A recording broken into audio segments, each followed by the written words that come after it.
नमस्कार, आप देख रहे हैं एनएमएफ न्यूज। मैं आपके साथ शबनम। एक तरफ विपक्ष संसद में लगातार हंगामा कर रहा है और इसी बीच प्रधानमंत्री मोदी ने एक मास्टर स्ट्रोक चल दिया है। संसद में मोदी सरकार एक बड़ा बिल पेश करने जा रही है। सोमवार को कानून मंत्री अर्जुन राम मेघवाल ये बिल पेश करेंगे। खबर यह आ रही है कि मोदी सरकार वन नेशन वन इलेक्शन कानून यानी एक देश एक चुनाव कानून अब संसद में पेश करेगी। इस बिल को सोमवार को पेश किया जा सकता है। हालांकि जैसे ही खबर सामने आई, विपक्ष के हाथ पांव फूल गए हैं, क्योंकि विपक्ष लगातार विरोध कर रहा है कि देश में एक साथ चुनाव कराने वाला बिल नहीं आना चाहिए। लेकिन मोदी सरकार ने पूरी तैयारी कर ली। पहले इस बिल को कैबिनेट में पास करवाया और उसके बाद अब इसे संसद में पेश करने की तैयारी शुरू हो गई है। इसी बीच इस बिल पर पूर्व राष्ट्रपति रामनाथ कोविंद का एक बड़ा बयान सामने आया है। रामनाथ कोविंद के बयान से विपक्ष की टेंशन बढ़ गई है। रामनाथ कोविंद ने एक कार्यक्रम के दौरान एक देश एक चुनाव कराने पर एक बयान दिया और कहा कि एक देश एक चुनाव कराना बीजेपी की नहीं बल्कि देश के संस्थापकों की सोच थी। तत्कालीन राष्ट्रपति प्रणब मुखर्जी ने भी एक देश एक चुनाव का समर्थन किया था। उनका भी मानना था कि इस योजना को या तो आम सहमति से या पूर्ण बहुमत वाली सरकार द्वारा क्रियान्वित किया जा सकता है। पूर्व राष्ट्रपति ने इसके साथ ही ये कहा, चुनावों की श्रृंखला एक निर्वाचित सरकार को अपने चुनावी वादों और लोगों की आशंकाओं को पूरा करने के लिए लगभग 3.5 साल का समय देती है। एक साथ चुनाव कराने से सरकारों को शासन के लिए अधिक समय मिलेगा। समिति में विपक्ष के सदस्य को लेकर रामनाथ कोविंद ने कहा कि पहले लोकसभा में कांग्रेस के नेता अधीर रंजन चौधरी समिति का सदस्य बनने के इच्छुक थे और चाहते थे कि सरकार उन्हें नियुक्ति पत्र भेजे। चौधरी ने यह तक कहा कि पार्टी के शीर्ष नेताओं के साथ इस मुद्दे पर चर्चा की और समिति से हटने का फैसला किया। तो रामनाथ कोविंद ने एक देश एक चुनाव पर साफ कर दिया है कि ये जो है वो बीजेपी की नहीं बल्कि पूरे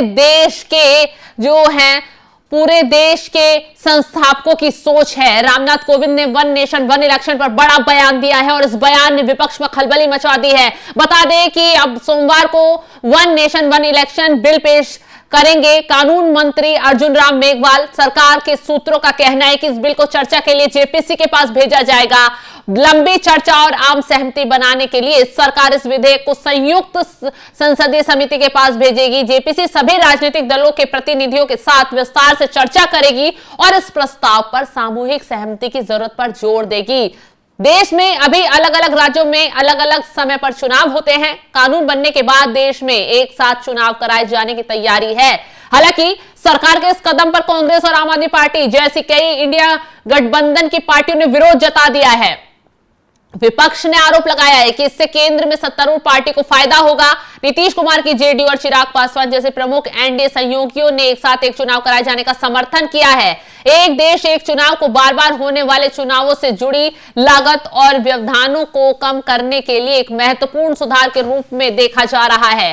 वन नेशन वन इलेक्शन पर विचार करने के लिए बनी उच्च स्तरीय समिति ने बताया कि इस प्रस्ताव को लेकर कई 32 राजनीतिक पार्टियों ने समर्थन दिया जबकि 15 पार्टियों ने इसका विरोध किया।